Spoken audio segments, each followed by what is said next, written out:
ফের বিরাট আপডেট লক্ষ্মীর ভাণ্ডার নিয়ে মহিলাদের মধ্যে খুশির হাওয়া। তো দেখুন, বিরাট আপডেট লক্ষ্মীর ভাণ্ডার নিয়ে। লক্ষ্মীর ভাণ্ডার প্রকল্প শুরু হওয়ার সময় থেকেই জেনারেল কাস্টের মহিলারা প্রতি মাসে 500 টাকা ভাতা পেতেন।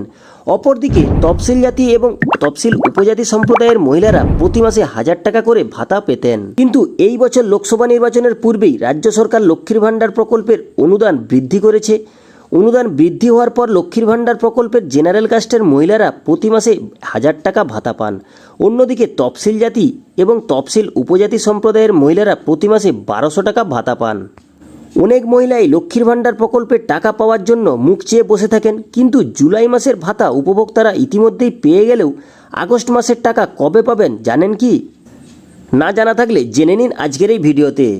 দেখুন, প্রথম উপভোক্তাদের কাছে টাকা ঢুকতে অনেকটা সময় লাগলেও পরবর্তীকালে মুখ্যমন্ত্রীর আদেশে এই সমস্যার সমাধান হয়। এখন উপভোক্তাদের অ্যাকাউন্টে মাসের শুরুতেই অর্থাৎ 1 তারিখ এই প্রকল্পের টাকা ঢুকে যায়। যদি কোনো কারণবশত 1 তারিখ ছুটি থাকে তাহলে তার পরের দিন টাকা ঢুকে যায়।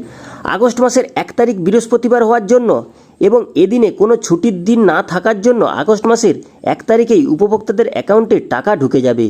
রাজ্যের প্রায় 2,11,00,000 মহিলা বর্তমানে লক্ষ্মীর ভাণ্ডার প্রকল্পের সুবিধা পাচ্ছেন, এমনটাই সূত্রের খবর।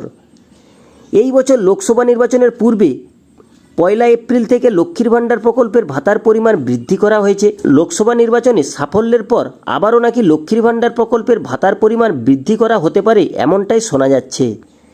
এই প্রকল্পের অধীনে ভবিষ্যতে 1500 থেকে 2000 টাকা পর্যন্ত পাওয়া যেতে পারে, এরকমই জল্পনা চারিদিকে শোনা যাচ্ছে। তবে এখনও এ বিষয়ে রাজ্য সরকার কর্তৃপক্ষ থেকে কোনো কিছু ঘোষণা করা হয়নি।